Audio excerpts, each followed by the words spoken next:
10 crore voter, दुनिया के इतिहास की सबसे बड़ी वोट बंदी। आपने नोटबंदी का नाम सुना था।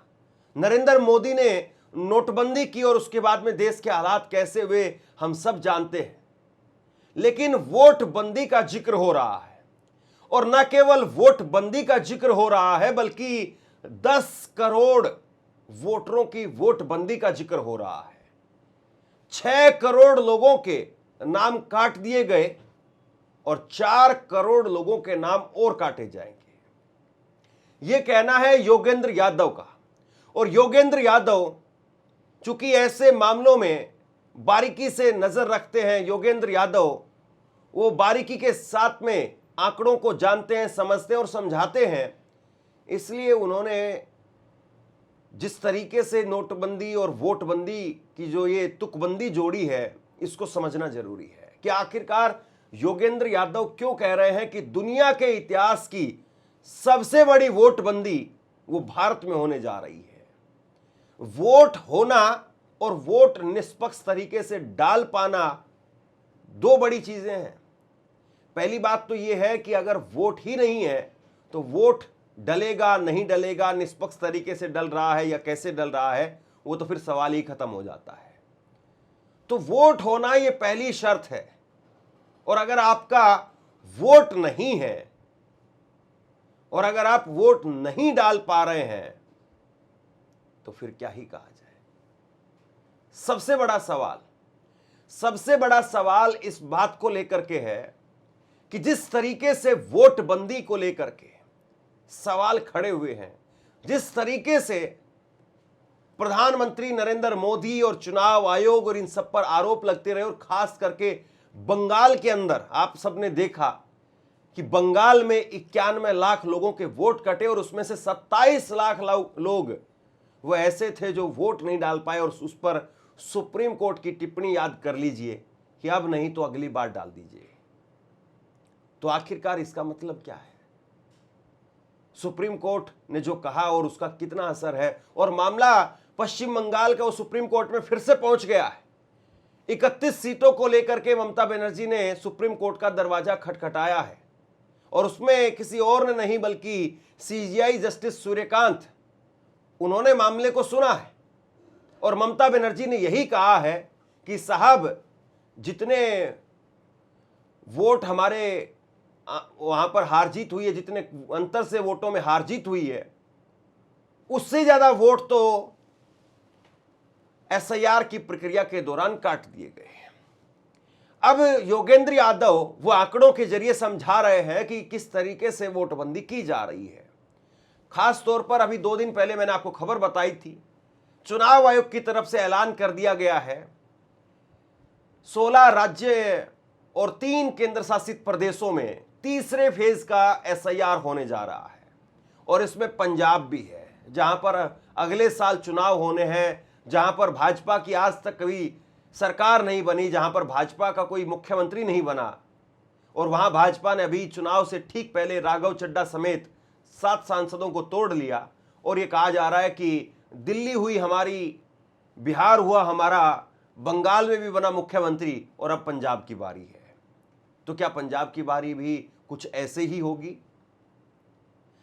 योगेंद्र यादव ने जो कुछ कहा है, मैं चाहता हूं कि पहले एक छोटी सी झलक आप उसकी सुन लीजिए और फिर विस्तार से हम इस पर बात करते हैं। ये रेड अलर्ट उन सबके लिए है जो देश के इनमें से किसी भी इलाके में रहते हैं। खबर ये है कि एक राजनीतिक चक्रवात आपके यहाँ आने वाला है।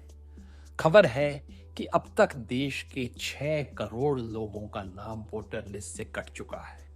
खबर है कि आपके यहाँ भी आने वाले कुछ महीनों में 4 करोड़ नाम और कटने वाले हैं। खबर ये नहीं है कि चुनाव आयोग ने एसआईआर का तीसरा चरण शुरू कर दिया है। खबर ये है कि 10 करोड़ वोटर की वोटबंदी होने वाली है। दुनिया के इतिहास की सबसे बड़ी वोटबंदी हम देख रहे हैं। कुल मिलाकर के सबसे बड़ा सवाल यह है कि क्या वाकई देश में अब किसका वोट होगा और किसका वोट नहीं होगा, यह तय डॉक्यूमेंट्स करेंगे या फिर यह तय एक सिस्टम जो तैयार किया गया है एसआईआर के नाम पर वो करेगा। एसआईआर का काम यह है कि जो वोटर नहीं है या जो मर गए हैं या कहीं विस्थापित हो गए हैं या जिनका डबल वोट है या गलत वोट है, जो नहीं रहते हैं, वो आदमियों का वोट काटा जाए। लेकिन कितने मामले ऐसे आए जिनको मृत बता दिया गया और योगेंद्र यादव खुद सुप्रीम कोर्ट में उन लोगों को लेकर के हाजिर हुए और उन्होंने कहा कि माय लॉर्ड देख लीजिए, ये वो शख्स हैं जिनके नाम काट दिए गए और ये जिंदा है, जिनको मरा हुआ बता करके इनके नाम काट दिए गए और ये जिंदा है, वो लेकर के गए थे। तो उन्होंने सीजीआई के सामने लोगों को खड़ा कर दिया। अब सवाल यह है कि जिस तरीके से योगेंद्र यादव परत दर परत इस पूरे मामले को सुलझा रहे हैं, समझा रहे हैं, क्या वो कहीं पर लिखा भी जा रहा है या योगेंद्र यादव को आंदोलन जीवी परजीवी या फिर योगेंद्र यादव को वो शख्स बता करके कि भैया ये तो चुनाव में हार के पहले ही बहाने वो विपक्ष के नेताओं को बताने लगते हैं कि आप हारोगे तो आपको किस तरह से ठीकरा फोड़ना है, या फिर जो सवाल खड़े किए गए हैं उन सवालों का तर्क के साथ में जवाब दिया जाएगा। चुनाव आयोग की भाषा में कहें तो ये रेड अलर्ट होना चाहिए।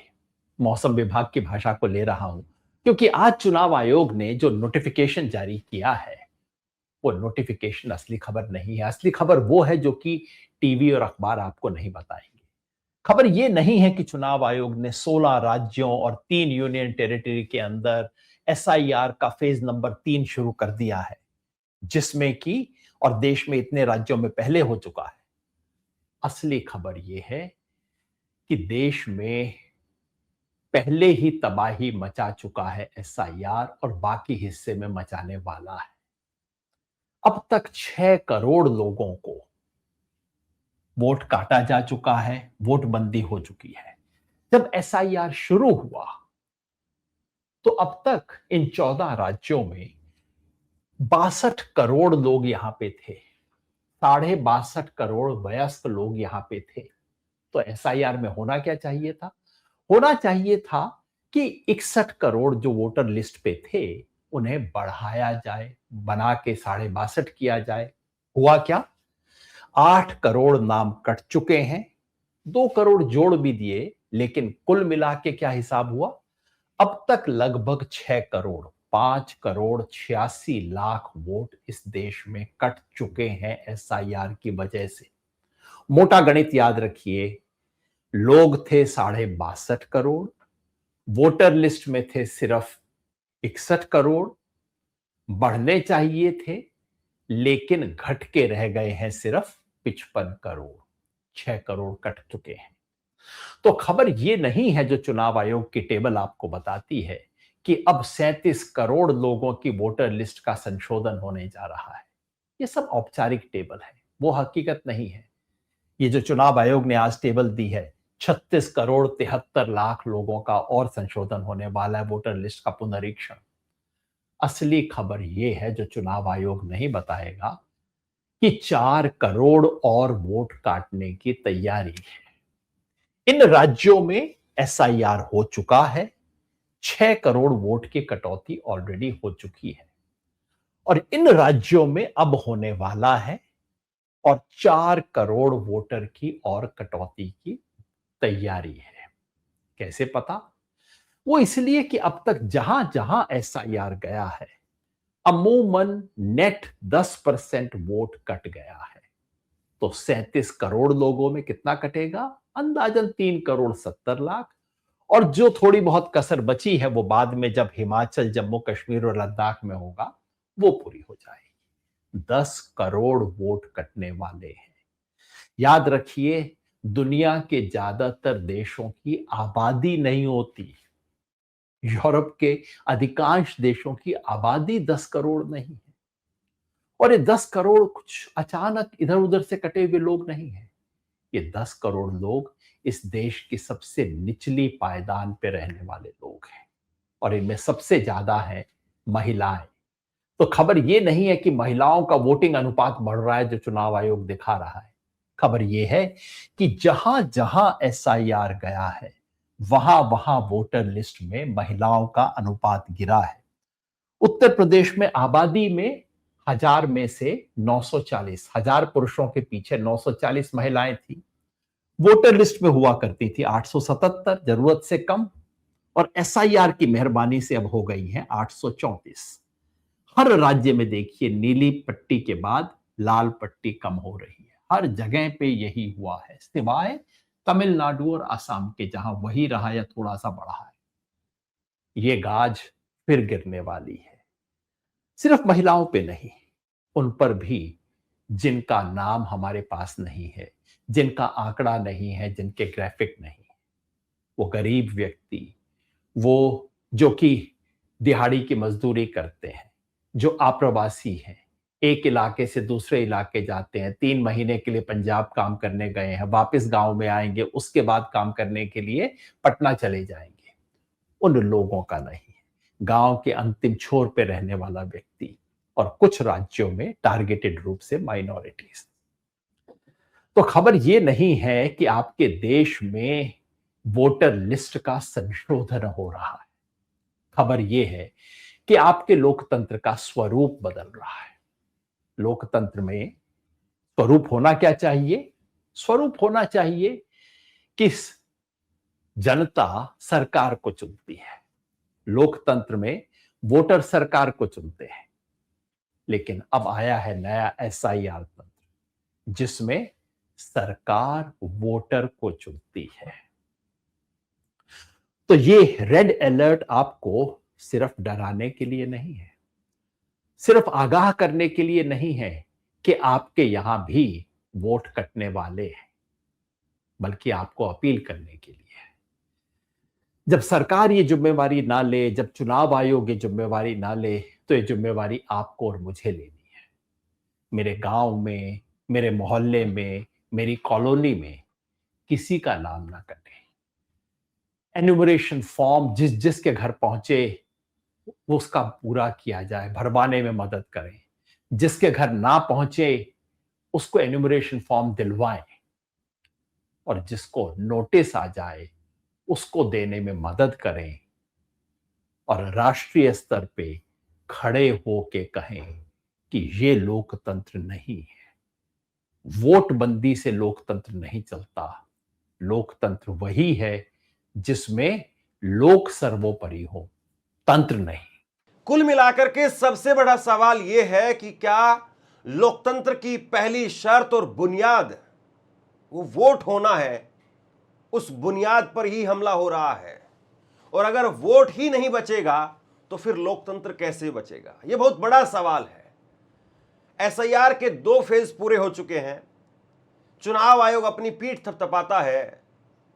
ज्ञानेश कुमार साहब एसआईआर पूरी होने के बाद में ऐसे आते हैं कि जैसे मानो पता नहीं कितना बड़ा गढ़ जीत करके आए हों, लेकिन चुनाव पूरा हो जाता है तो प्रेस कॉन्फ्रेंस उनकी नहीं होती है, पर्टिकुलर हर सवाल का जवाब नहीं देते हैं। तो ऐसे में जो अब एसआईआर होने जा रही है, हरियाणा, पंजाब, उत्तराखंड, मणिपुर, महाराष्ट्र, ये 16 राज्य हैं, 3 केंद्र शासित प्रदेश हैं।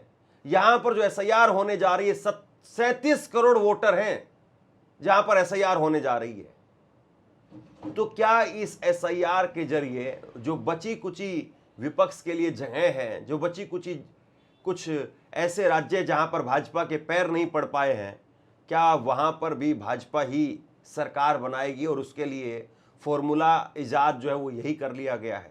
अगर राहुल गांधी के शब्दों में कहूं तो एसआईआर वो वोट काटने का एक तरीके से हथियार बना दिया गया है।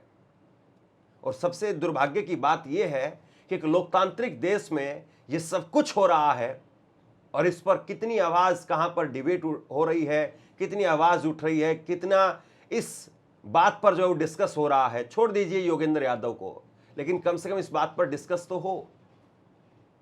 और सुप्रीम कोर्ट ने खुद कहा था कि अगर हार जीत का अंतर अगर 2% से कम है और वोट जो काटे गए हैं अगर वो 15% से ज्यादा है तो हम उस पर विचार करेंगे। तो क्या सुप्रीम कोर्ट अपने कहे अनुसार विचार करेगा? बंगाल में जो कुछ हुआ है, 31 सीटें टीएमसी की तरफ से बताया गया है कि ऐसी 31 सीटें हैं जहां पर हार जीत के अंतर से ज्यादा वोट काटे गए हैं। तो क्या उन पर बात होगी? बहुत बड़ा सवाल है।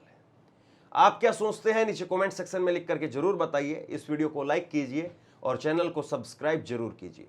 शुक्रिया, थैंक यू।